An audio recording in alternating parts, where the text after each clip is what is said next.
Welcome to Moving Through and Beyond, a podcast dedicated to sharing inspired journeys of redefining life, vision, and purpose after immense hardship and grief. My goal with this podcast is to give you hope and to let my guest journeys inspire you to make the choice to keep looking up. I'm your host, Carey Conley.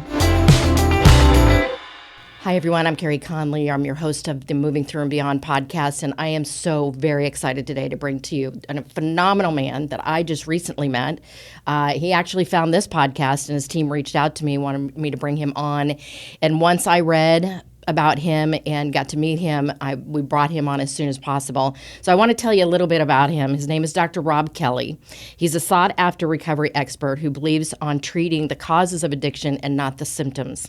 He is currently the CEO of the Robb Kelly Recovery Group. It's an addiction and mental health recovery coaching group that he created based on extensive research and behavior studies that he's conducted over the past 20 years. He has an amazing personal story, which he shares here very transparently. What I love about his story is not only does he reveal everything he's been through without any shame whatsoever, but he also shares how miraculously, through spiritual guidance, he feels like God really saved him to be on this path and to be helping other people. So I really want you to buckle up for this because we covered a lot in a really short period of time. Dr. Robb, I have to tell you, I am so excited for this interview for so many reasons. I know that what we are going to discuss today are going to be a lot of different things, and I want you to share your story, obviously. I listened to the podcast you did with Eric Worre, and I was just blown away with all of the things that you have been through and accomplished, and I know we're going to just really help a lot of people. And this is, really personal for me because I am so much on a mental health journey myself. Of course, obviously losing my husband and my son to suicide, which my audience knows. It's been quite a journey. And I'm just now, 9 years later, figuring out how much that trauma gets trapped. So thank you. I appreciate you both personally and for my audience as well for being here. Of course, it's my pleasure. That Eric Worre and myself on that video, it went viral in 49 hours. I have no doubt. Yeah. Yes. And so is this in 43 hours. Yes. I can't wait. We just met, everybody, not too long ago. One of his teammates found this podcast and reached out to me and said, you need to have Dr. Robb on. And when I found out more about you, I was like, absolutely. We made this happen really fast. So I want you to share a lot about how you came to be known as the addiction doctor, and I know that you do a lot more than just helping people with addiction, but a lot of trauma as well. So I'd love for you to share your story. So I'm an alcoholic, guys, and I come from an alcoholic family. Back in my day, my parents' day, there's no such thing as alcoholic. It was like grandfather liked to drink, mom liked a drink. It was kind of that situation. So I knew nothing about alcoholism, but my first drink at the age of 9 was on stage. Belonged to a musical family, so I'm on stage at 9 playing the bass guitar with my auntie and uncle. I was nervous during the first set, so we went off to break 15 minutes. There was so many people there. And my uncle said, hey, I've tried this beer, and I drank the beer, and all of a sudden it was like a different world for me. Confidence, I was like, I don't know, Johnny B. Good out there. I was, on a bass guitar. It was crazy. So I knew that I'd found my best friend because it helps me out later on in life with girls, confidence, and doing what I do best, which is music. I always wanted to be a professional musician, but my real drinking didn't really start until around the age of 18 to 21 when it started to take over my life. But here's the thing with addiction and alcoholism is you don't know you've got it. When people say it's 5 o'clock in the morning, why are you drinking? And you're like, I deserve a drink. Look at the house. You kidding me, wifey? Look at the kids, the brand new cars, and I deserve a drink. So you're denying all the time. It's the only illness that tells you haven't got it when you do have it. It's definitely the only self-diagnosed illness in the world, so nobody can diagnose you. Just because you've got 10 DUIs does not make you an alcoholic. Warning from the doctor. Now, you have to decide yourself that when that liquid goes inside me, I act differently. See, everyone thinks, we're allergic to alcohol. Well, actually, I'm allergic to the ethanol in alcohol. So if you take the ethanol out, I'm not allergic to the alcohol. And here's the big thing that we found out during our studies, trials, and tests. What alcohol has 1% to do with alcoholism, and the same with drugs. So we knew we were onto something 20 years ago, that it's not about the alcohol. But of course, we got laughed out by the medical fraternity, and we got burned by a few people. Say you're wasting your time. You're talking gibberish. But as my alcoholism went on, finally I ended up on the streets. So from a really nice neighborhood with brand new Mercedes every 12 months, 2 little children ages 1 and 3, from there to homeless happened really quick for me. Still didn't think I had a problem though. So from there I went to my parents, and from parents I went to my acquaintances, and from acquaintances to the streets. That was about 9-10 days. That's all it took. But the saddest part of that whole journey was my children. I remember when I come down the stairs one night, and it was about 4 o'clock in the morning. I don't know what time it was, and I had this bottle of vodka hidden away, so I found it, and my wife had followed me downstairs, and as I put it on the side of the counter, I turned around to get a crystal glass, because I'm not an alcoholic, and really posh, and look at me. So I got this $100 crystal glass, and by the time I turned around, my wife had snatched it off the counter and said, "I think you've had enough." You think about that for a second. She was probably right, but what I did is didn't go back upstairs and sleep. I got a kitchen knife out and I stabbed her 3 times. That was my alcoholism. I fled to Spain, and when I come back, she had all the bags packed and everything, and said, "I'm leaving you." So she left. I got onto my attorney and told him to get my kids back the next day or else. So he was in court first thing in the morning. He got papers to get my children back, returned them to me. And I remember the day, opening the door, putting in front of the TV, just thinking I'd have one drink to celebrate. 3 days later, or 2 or 3 days later, the children had been fed or changed diapers because I was in a stupor. The police kicked the door down, the authorities were there, child protection services, and they took my children off me. And that day, 30 years ago, was the last time I saw my youngest daughter, ages 1 at the time. She's 31 now. But I remember my eldest, who was 3, walking down the path with Mummy holding her hand, and she says, "Daddy, Daddy, please don't go." And as we walk further down the path, she says, "Daddy, Daddy, please get better." And the last thing she said to me as they opened this big iron gate was, "Daddy, Daddy, please stop drinking." And I couldn't do it. And a couple of weeks, 10, 12 weeks later, I'm sat on the streets of Manchester going, what the hell just went wrong? And that was me. Yeah. Still didn't think I had a problem until 14 months later on the streets, beating people up, getting beaten up, fighting every day, fist fights for money. I dropped down to my hands and knees one day and I was crying. It was early in the morning. And I was sobbing from my stomach, but I wasn't sobbing because of my children, my wife, my money, my houses, my cars. I was sobbing right there and then because that's when I realized I couldn't stop drinking. And I remember it vividly as if it was this morning. I was on my hands and knees, it was pouring down with rain. I looked up to the sky as a non-believer and I said, if there's a God up there,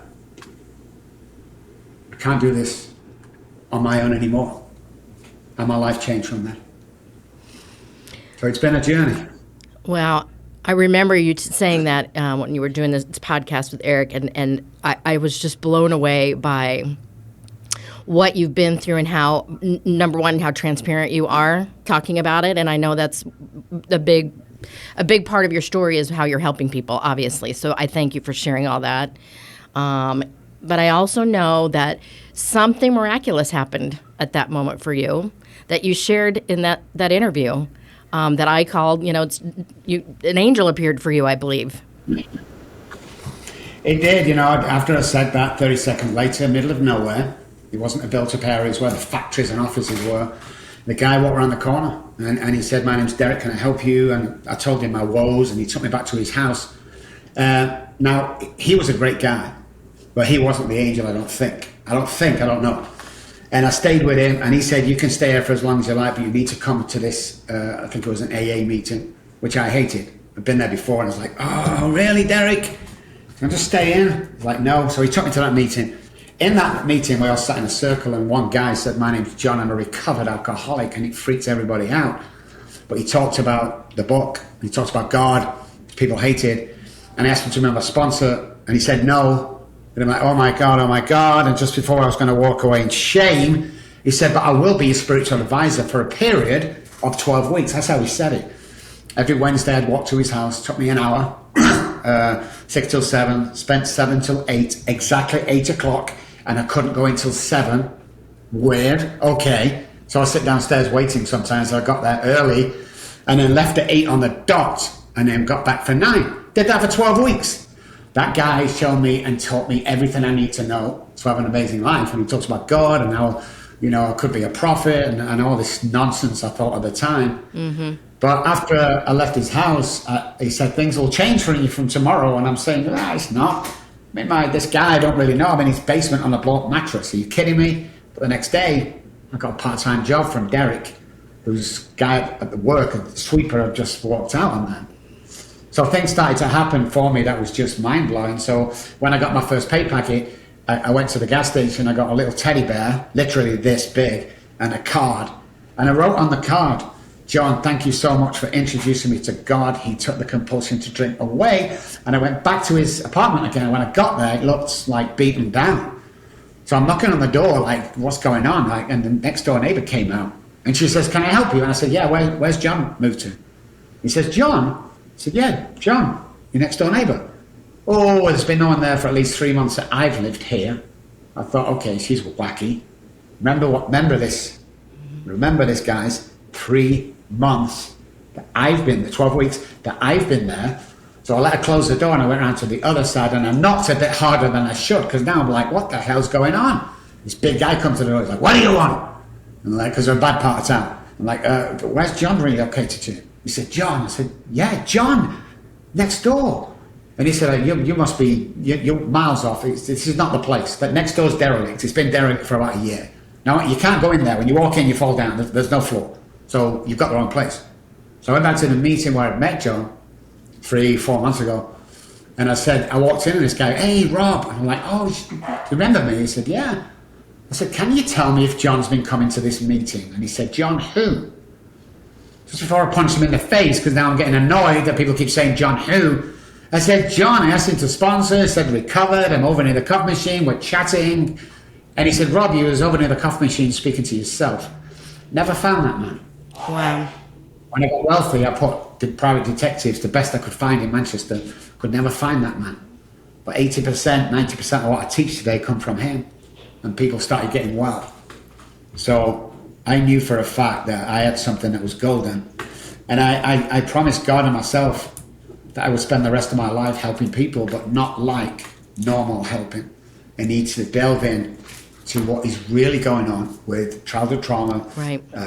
Any addiction, child sex, food, that, whatever it is, childhood trauma, not childhood porn, childhood trauma, sex, food, cake, whatever it is. Right. And that's what I've done. I've dedicated my life to doing that. And one of the things I do that I'm known for is I don't really answer to anybody.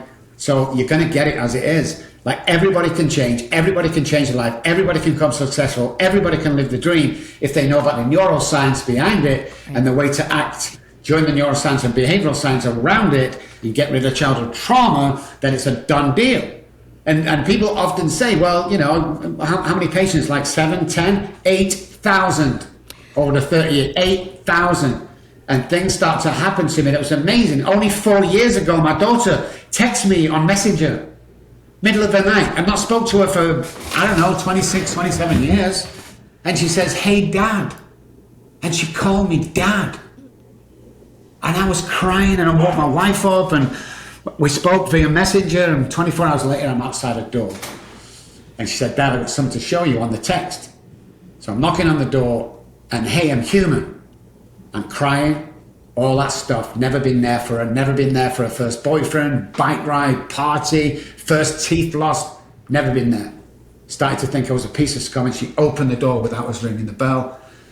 And she was crying and we both was crying.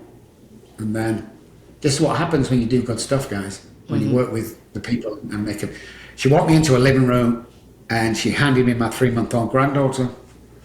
And right there and then I knew I was onto something. I knew, so I kept on going and going and going. And here we are today. Right. You know, and it took me a long time to be confident enough to say I'm the best in the world at what I do. Because I thought it was ego and coincidence that I'm here where I am. But as you know, there's no such thing as coincidence. No.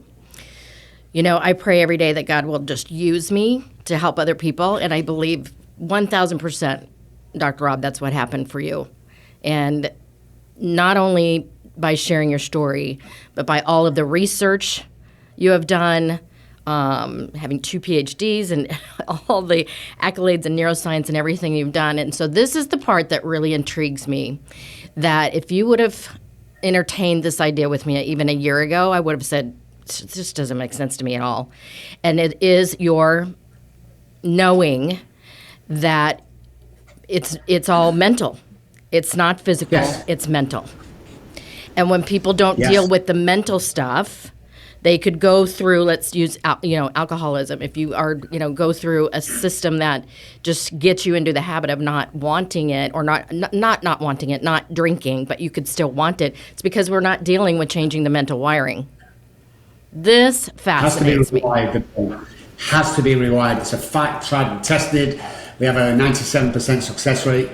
It's really 100, apart from the people that have warts and didn't want to do it anymore. You have to rewire the brain. You have to look at childhood trauma. You have to realize that every patient, everybody that's put in front of me has not done by mistake. Everyone's put in front of me these days on purpose. Yeah. And there's a purpose to be done. And that's to take people to greatness who have greatness but don't know it. So if you look at alcoholism as a whole, and only 1% to do with alcoholism, what's the problem? I never had a thinking problem, Doc. I had a freaking drink. I never had a drinking problem. I had a thinking problem. And I didn't know that. Mm-hmm. You see, all the childhood trauma, you're a piece of crap. You see, I'm born alcoholic. Alcoholics are born, drug addicts are made. Just before you hit that right in, let me complain button, let me tell you, alcoholism is a predisposition passed down from generation to generation. Okay, so I'm born this way. When I take the first drink of alcohol, it kicks everything off. Age of 9 for me. 3 parts of the brain that differ in the alcoholic brain to any other brain. So alcoholics are born, drug addicts are made. They have the addictive personality. 90% of people that come into my office with heroin problems started in the doctor's office. Okay, so that's that addictive personality, who addicted to pain meds, who then went on heroin. Totally 2 different sides, very similar. They show up the same, but there's a slight difference. It's not about the alcohol, guys. It's not about the drugs, and it's definitely isn't about you. Right. So everybody in the world, unless you have brain damage, everybody in the world can have the brain rewired, can clear up the trauma, and if you want to go from here to here, that's what we do. That's what we do, and we're arrogant a little bit, and we're cocky, and I'm very, very aggressive when I'm working with people until they realize their greatness. Some of the best people in the world have had alcohol and drug problems, food problems, porn problems, childhood trauma, all that. Sure. Everybody in the world suffers from childhood trauma, and that's the key. Yeah. And it's the root of everything, and it's, so much, not just having an addiction. It's also people who have dealt with major trauma like I have, Robb, right? Like I told you a year ago, I had no idea until I started working on becoming aware of what my thoughts are and how much of my brain shifted after first losing my husband and then my son, right? And so it's a peeling away for people of understanding. First of all, I have to tell you, it's first of all becoming aware. Second of all, it was a lot of giving yourself a lot of grace and compassion instead of beating yourself up about it and making yourself think you're a horrible person because you can't get past it, right? So it interests me, this process that you take people through. And I'd like to know, what is the starting point for that, for those people that you work with? Well, obviously, starting point is getting people comfortable, letting them know who they are, finding out where the childhood trauma is. And 99.9% of people that we see have lost their own identity. Mm-hmm. Let me explain that for a second. It happens mostly in women in marriages because everything's done by the husband. You watch football, you do this, you pick all these traits up, and you don't pick a lot of your traits, you let that go. Mm-hmm. So during a divorce, you've lost your ID. If you lost your ID, you go straight back to what I used to be, because I don't know who I am today. So who did I used to be? And that's where the childhood trauma takes over. Right. So lost the identity and fear. When people come to us, they're surrounded by fear. Yeah. Babies are we're only born with 2 fears. Fear of falling and the fear of loud noises. The rest are made up. Oh, wait till your father gets home. All that BS. Stop all the crap with people. you know? So we make them realize that they can be here, but they are here. Right. So we attack with NLP, neuroanalytics programming, brain spotting. That's a new tool just come out that I'm trained in. Through the pupil, subconscious brain, you can see all the stuff back there as it comes through. We use behavioral science, of course, psychology, you know, and we build a program around each individual person because we are a concierge service. So we really delve in. I take 4 patients at any one time. We delve into the actual childhood trauma itself. Now, there's a myth going around with people who have childhood trauma is the big T's and the little T's. There are no such things. Yeah. They're all the same. Yes. Whether your mum left you, whether your mum went into a psych hospital, or you saw a plane crash, it's all the same to certain people when they're growing up in the environment. So no such things as big T's and small T's. Police therapists, don't write in, do your homework. 30 years of experience studying this stuff, literally studying. Wrote a white paper for Harvard University's psych hospital, McLean Hospital. So I know what I'm talking about. Don't come with them big T's. They're not true. Stop telling people that. Trauma is trauma.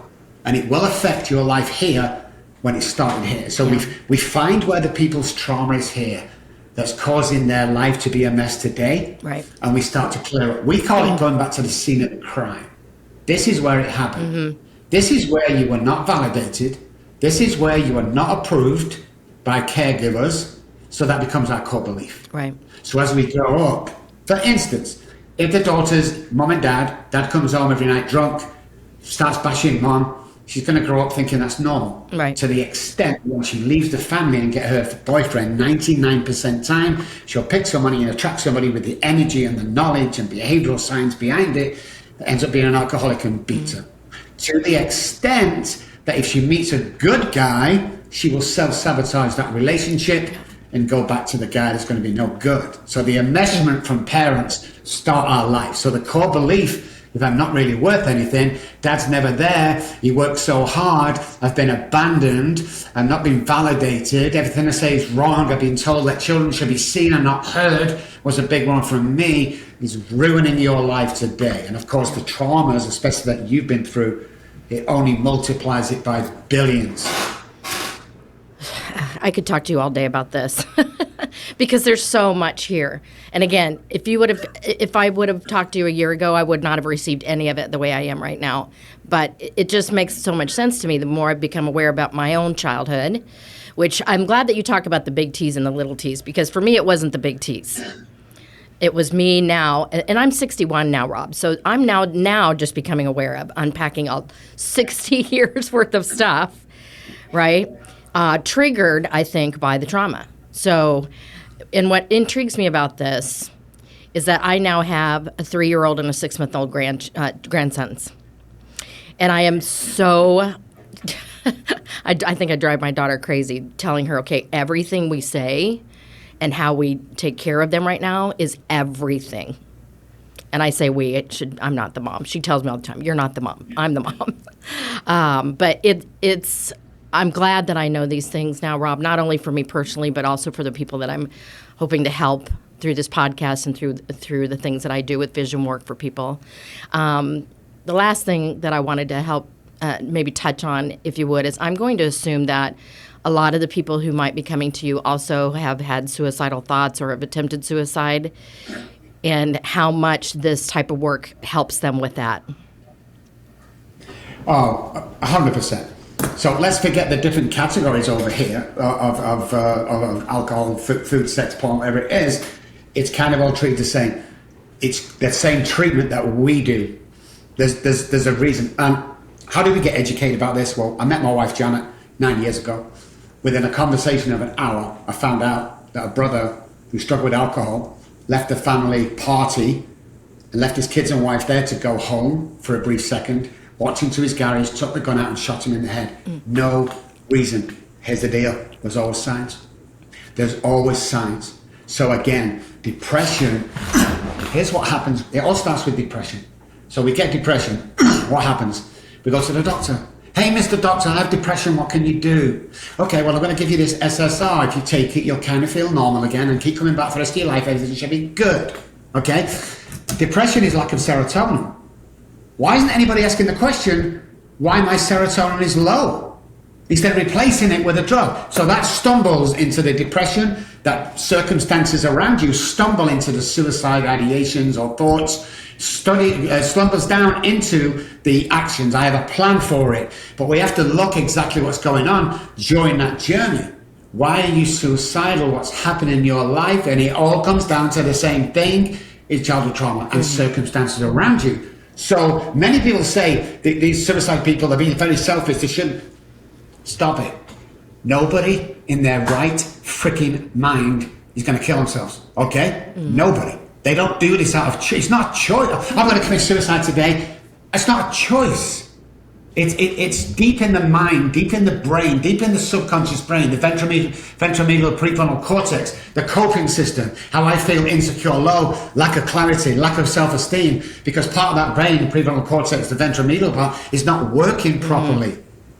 You know, the sensing, the numb, the insular part of the brain is numbed down because of what we've been through, the trauma, that it doesn't act properly around it. So we numb around that area and actively into emotional numbing and stuff like that. It's all parts of the brain that are acting at once that causes the suicide. Most people that have been interviewed that survived, they never had a plan.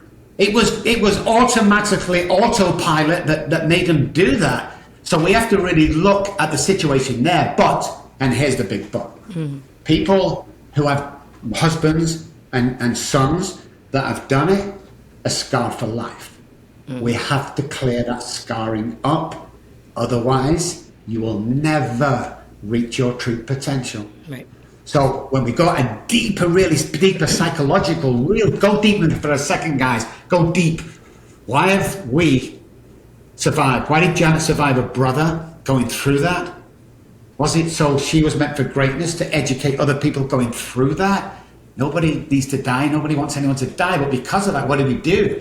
Do we sit in mourning for the rest of our life? And I'm sorry, guys, go deep with me here. Or do we take that situation and change people's lives with it? Right. So then our worst nightmares now become our greatest asset in the name of the husband, the wife, whatever it is. In the name of that, we go on to be great around that. But if you don't sort your drama out, you're never going to do that. Yeah. Boom, baby, that's what I'm talking about. Oh my gosh, seriously, I could just talk to you forever on so many topics. And one of the things that you just said that I want to touch on is, so my husband was super outgoing, very successful, very, I wouldn't call him the life of the party, Rob, but he definitely was, very charismatic. He loved people, loved to talk to people, and never, I've said this many times, never did we see this coming. We knew that he was struggling, that he wasn't happy, he was making shifts in his job, and it was really rocking his identity. But never did I ever wake up thinking he's going to take his life, right? Until after the fact. And now I can look back, because I went to high school with my husband, so I know a lot about his childhood. And I could go back and look at how he was raised and start to put pieces together of where his disconnection started happening, right? Yeah, it's interesting. Always there. It's always there. What are people who commit suicide really struggling with? Is they're not coping with life? Is the thing that nobody wants them there? The world would be better without them? Right. Lies. Where do the lies come from? Childhood trauma. Yeah. And things that's happened on the way where people have lose their identity. I forget what the stats around divorced people and the woman commit suicide around that, because she's nobody when she leaves, no identity. And then men make it even worse. Men are pigs. Sorry, guys. But nobody else will have you. No one's going to have you with 2 children. And we take on this numbing down of ourselves, and then we get in a circle where we think, well, nobody else cares. Why should I care? So the mirroring part of the brain on other people picks up with us, and we take that personally. It's like, I don't know, we're patterns. If you look at your life, it's numbers and patterns. So let's say, for instance, guys, if you've ever been away on a day trip with the girls or the guys, you go to the seaside, you all get off, you drink, you have fun, and you get back on the bus. Which seat do you sit in? You sit in the one you're coming. Why? Because that's a comfort zone. Mm-hmm. When the comfort zone is taken away from the guy that commits suicide, that's one of the reasons it happens. Mm-hmm. He has no comfort zone to guard himself. He's left open, takes all this bad stuff from the trauma that's not been covered. will lead to that 100% every single time. What the hell was going on that he thought he couldn't share with another human being? Right. And of course, I'm not talking about drugs or, medication that take. I'm talking about a natural person who has no problems or seen problems in life. The soul of the party, doesn't take depression meds, a go-getter, turns around. That's what happens. There's science. There's always science. Right. Wow, this is fascinating. And I just can't thank you enough for being here. And I would love to just leave our audience, Robb, with just a couple of things that they can do. If any of this resonated with them, what would be one or two things that they could just start with? All right, here we go, guys. I'm going to change your world, okay? I'm going to change your world from the moment you get up tomorrow morning. I'm going to change everything around your world. It's going to change and make you happy, period, okay? You get up tomorrow morning. What you do, first of all, is you stand next to your bed and you do 10 exaggerated breaths. 10 times. One of the reasons that nobody in the world ever has woke up laughing is because of lack of oxygen. The repair happens between the hours of 2 and 5. That's when most people die of natural causes, but it is lowest. Get that oxygen in 10 times. Follow me. Do this. If it doesn't change you, give me a call. I'll send you $500. So do the deep breathing. Okay, now we've changed. Now because we only breathe 25% of our capacity. One of the reasons why people feel so good after going to the gym is not the exercise. It's that between the exercise, okay? So now we're getting in 100% of oxygen around. We're filling the brain, we're filling. And here's a second reason why you should do it. When oxygen is present, it's the lack of disease. Every disease, cancers, growths, every disease in the body grows in a hypoxic area, period. Get the oxygen in, let's start moving, okay? Walk into the bathroom. I want you to look yourself in the mirror and say, I love you, 10 times. Now we're cramming the subconscious brain of stuff that's good instead of all bad. Okay, this is all bad. The next, if you're right-handed and brush your teeth with your right, I want you to start doing the left for a week, then back to right for a week, and let's get the neural pathways redirecting about the norm. If you do the same today as you did yesterday, then nothing changes. Right. And if nothing changes, nothing changes. So let's try and do them 3 things, guys. Come find me, call the station. Just let me know how you're getting on. And I want to say one more thing. If you're sat at home, guys, and you're just in that state that you don't think you can cope anymore, and you never think you're good enough, I want to apologize to you, first of all, because somebody's put that there. We're born with $1 million minds. But if you are in that situation, 214-600-0210 is my personal cell phone number. It's not the desk, it's not my assistant, it's not my wife, it's my personal cell. Send me a text. Wow. And here's what will happen. Thank you, Robb. You send me that text, I'll text you back as soon as I can, and within hours, we'll have a 10-minute, 15-minute phone call. We call it a pep talk. That will change your life. Mm-hmm. If I don't change your life during that 15 minutes, I will send you $100 for wasting your time, because we're all in this together. I want you to grow. I want you to be better than me. I want you to be happier than me. And I want to show your greatness to the world, because that's what it's about. It's 100% guaranteed success deal. I want you to realize who you are and change the way you think and change your behavior and the people around you. We can't change the people around us, but we can change the people around us. Show me your friends. I'll show you your future. That's all I got to say. Thanks, guys. Dr. Robb, thank you so very, very much. Definitely want to have you come back. I know you have an event coming up in September as well. Do you want to mention that? September the 22nd and 23rd in Boca Raton, Florida. We're having the Neuro Hero Conference. It's one of our first together, myself and Adam Jablin. We're going to put this together. It's only 100 places, so if you want to come on board, neuroheroconference.com, jump on there, grab your ticket, and we have a few vendors there. But it will change your life. Although if it doesn't, come see me. I'll give you your money back. Thank you, Dr. Robb. Seriously, personally, I'm just so grateful you and I have met.